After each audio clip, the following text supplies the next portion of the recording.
Well, so you just open up your Bible and it really doesn't matter. You make it say what you want it to say, or else you just blindly follow what God tells you to do. In other words, you have no ethical sense about you, where you step back and take all of these factors into account and then make a decision. If God just says it, you do it.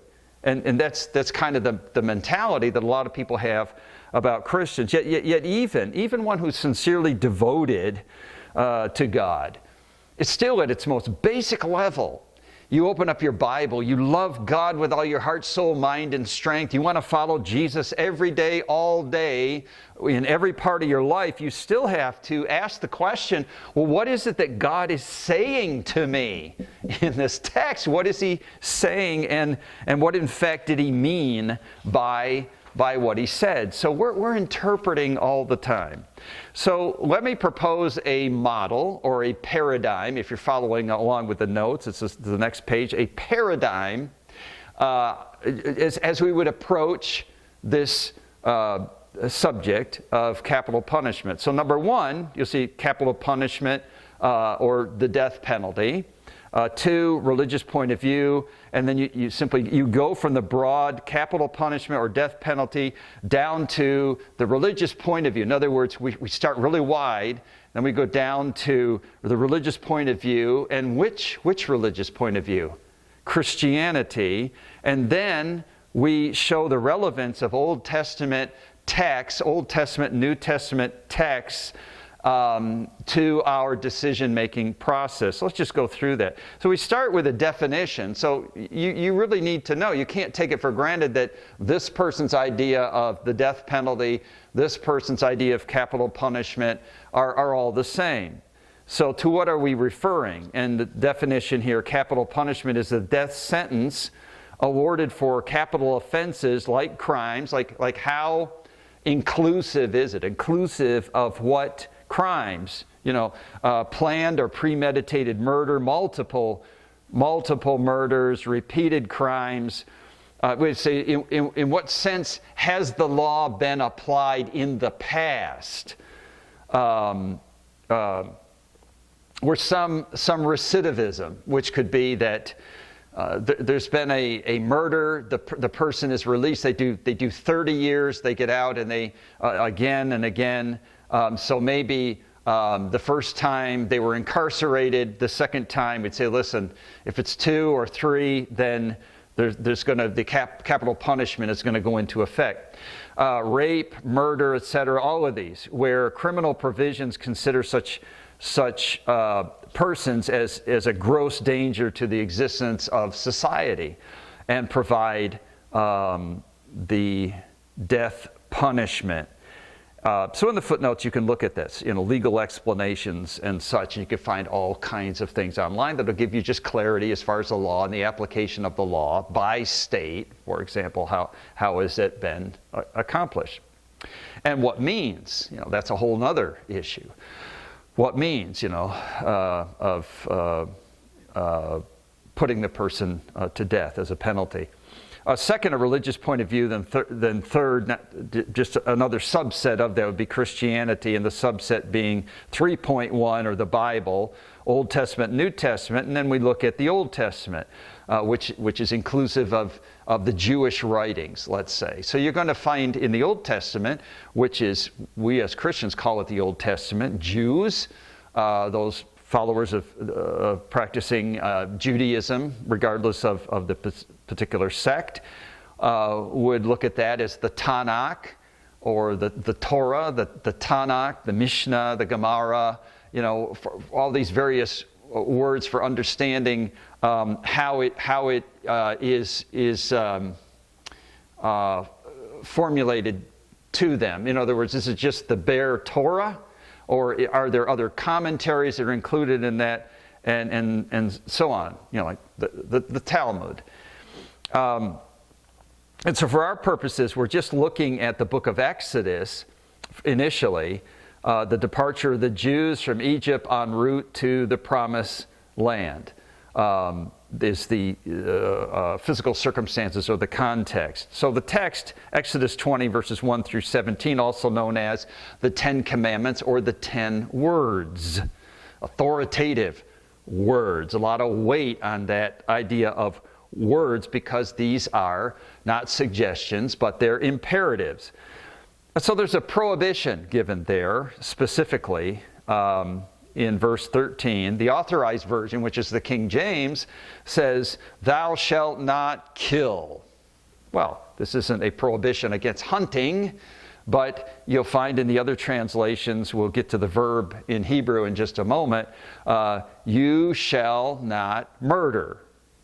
So we would ask questions then, is what we should do, applying critical thinking. Let's ask questions for interpreting the text. First question, what's the context, the cultural and historical context of the prohibition? So one, the prohibition is divine revelation. This is what is God speaking. So the statement back in verse 1 of chapter 20, God spoke all these words, refers to entire series of prohibitions in general and the sixth in particular. So the sixth is inclusive of the blanketed authority that's inherent in God speaking these words. The idea that God spoke, right? So yesterday, I realized the videos are all dated, but yesterday was Easter here in 2021, and I was speaking on the Lamb upon his throne, the enthronement of Jesus and his authority, and I went back to the Sermon on the Mount, and how many times Jesus says,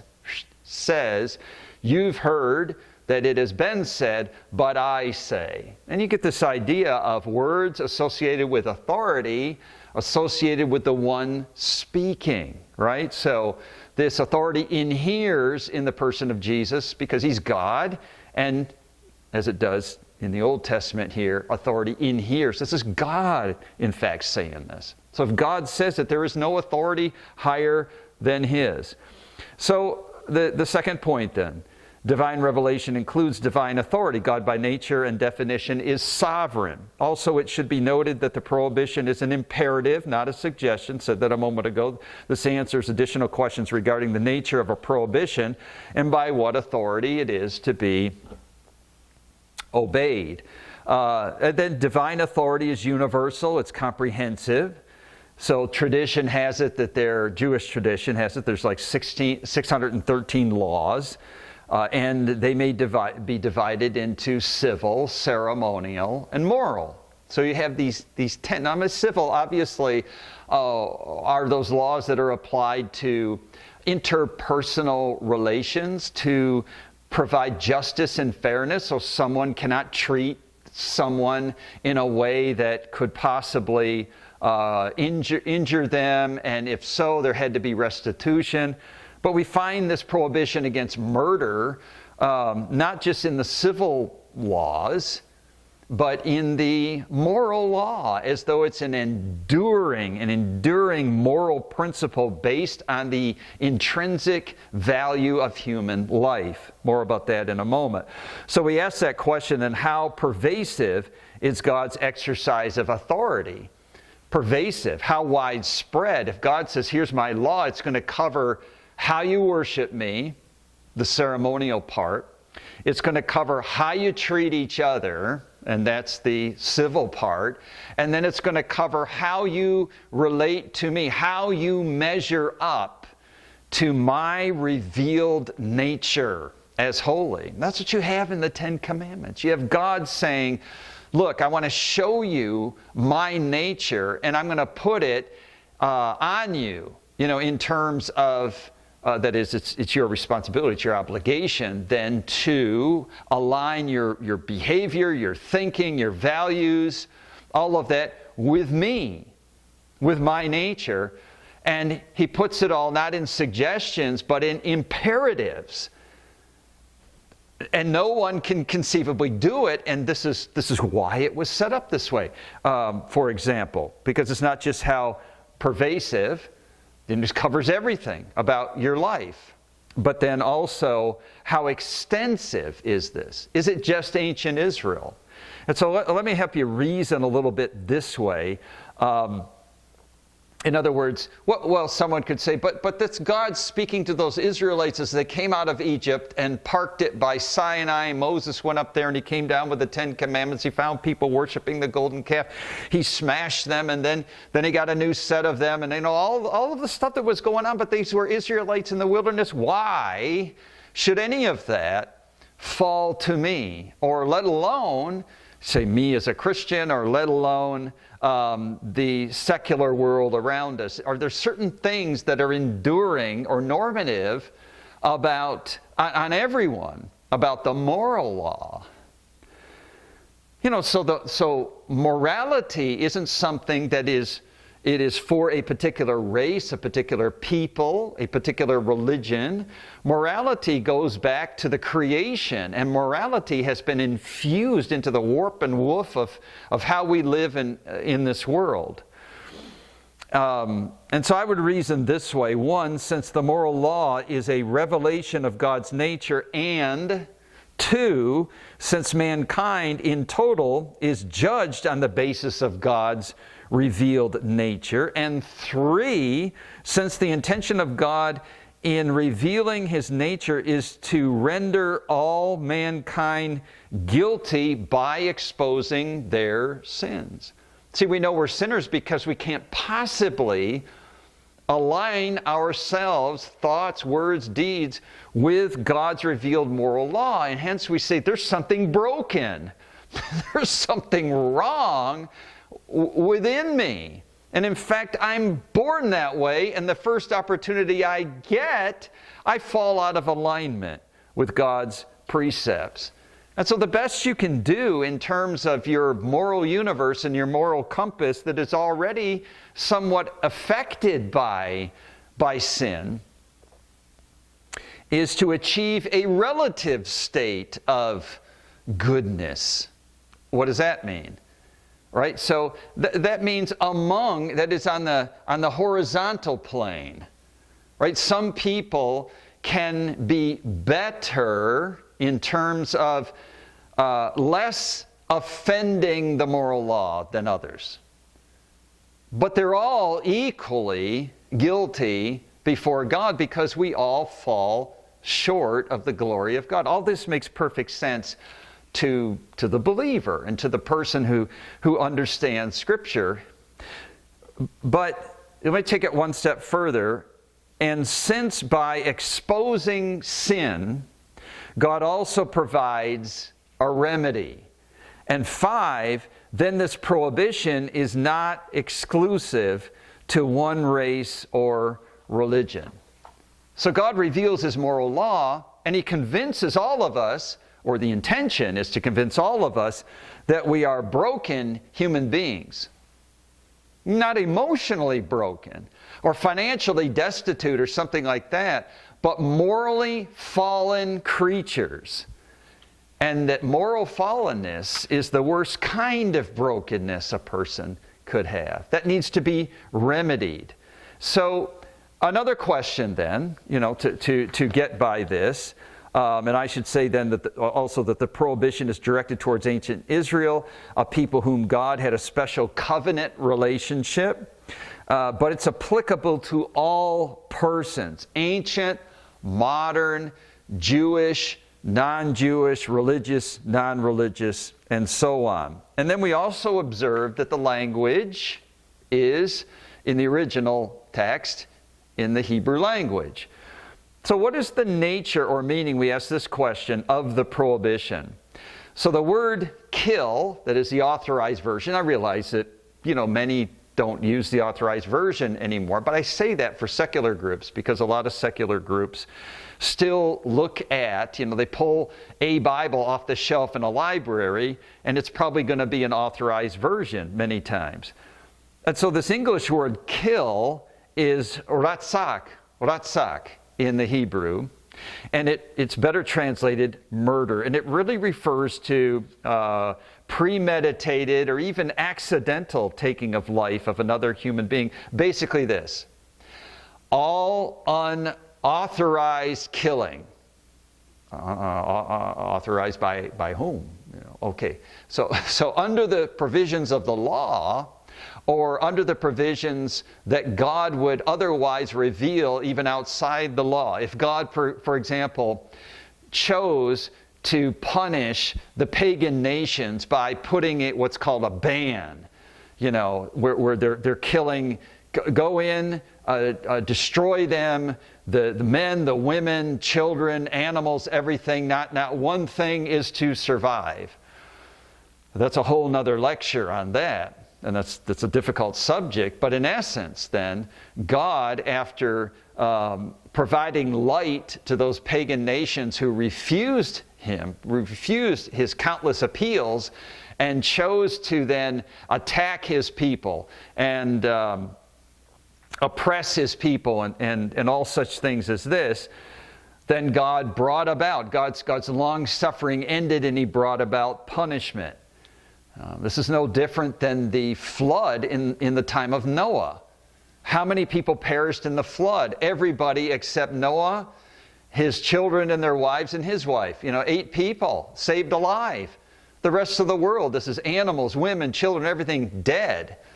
And so God's long-suffering comes to an end, and then he invokes punishment. But he doesn't invoke punishment without warning. Noah preached for 120 years. So it wasn't unjust in that sense. And so when we come to seeing how many generations and decades did people knowingly oppose the God that by natural revelation, by special revelation, they knew existed. And then through the nation of Israel, they knew the type of God that this Creator is, chose not only to neglect him, to worship gods, to fabricate their own religions, but also rebelled and resisted. And so Ratzak would then be anything unauthorized, any killing that's unauthorized by God in that nature. So that gives you a little broader understanding of the idea of murder. And in fact, going back to the abortion issue and last week's lecture, so I gave you notes that you can look at. I think it's Diffenbaugh, I think, if I get the name right. But anyway, here's a scholar who put together a more extensive look at this particular subject that is still worth your time to look at that. So what's the true nature? So now we know the true nature of the prohibition. And then what's the basis for the prohibition? What are we doing? Critical thinking. So let's ask the right questions. How can we have a position on the death penalty or capital punishment if we don't even know how to define it, and we don't even know the correct understanding of the word that kind of governs the prohibition, and we just sort of come off with our own point of view because we feel a certain way, and we come up and say, so wait a minute, what is the nature of that? What is it to be guilty of that? On basically a lexical basis. The syntax of the sentence, it's in the imperative mode, which means it's a command, don't do that. So God's saying, and in the Hebrew, you can line them all up, and the first is that particle lo. It's the negative particle that says, don't, or stop. If you're doing it, stop. Or don't get in the position that you're. I mean, it's severe, right? This idea of, like the old text would say, thou shalt not, almost sounds, in a sense, I get that. It's how you intonate it, right? Thou shalt not. But if you say, yeah, you shouldn't do that. You shouldn't do that. But you get the idea. It's stronger than that, right? So we get the idea of the prohibition, but then what's the basis of it? So another text, right? So you say, why? So God just kind of came up with a top 10 list? God just kind of came up. Where's the justification for it? Then you go back to Genesis chapter 9 and verse 6. This other text. Whoever sheds the blood of man, this is in NIV, by man shall his blood be shed, for in the image of God has God made him. So you get the idea of the intrinsic value within humanity. And then you'd have to say, what does that mean? That's an idiom, a figure of speech to say, to shed somebody's blood. right? And so you're saying, was this any kind of killing or whatever? And so what he's saying is, man is made in the image and likeness of God. Therefore, his life is in the hands of God, in the sense that you don't take it upon yourself to determine whether someone will live or die. Okay, but note, I'm saying, it's just say, well, don't we have a legal system? Don't we have courts that do this every day? Yes, we do. But is civil government authorized by God to do that? And so, and clearly Romans chapter 13 indicates, right, that civil government is put in that position to create law. And we know that in a fallen world, civil governments are going to invoke and impart justice in a, how should we say it? Not a perfect way all the time. Nevertheless, they're God's arm, they're God's extension, and God has appointed it to be this way. But we're not getting into all that. This is just God saying, life and death is with me.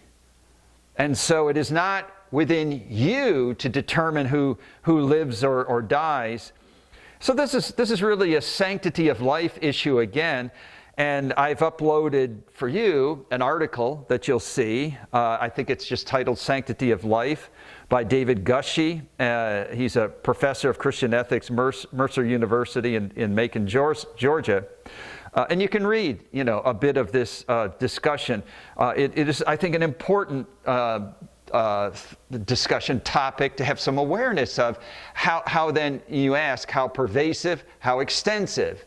How pervasive, in that, what does sanctity of life cover in essence? When we talk about sanctity of life, to what does it apply? So in the footnotes, the sanctity of life is a phrase that in recent decades has become commonplace in the moral political debates concerning a wide range of bioethical issues.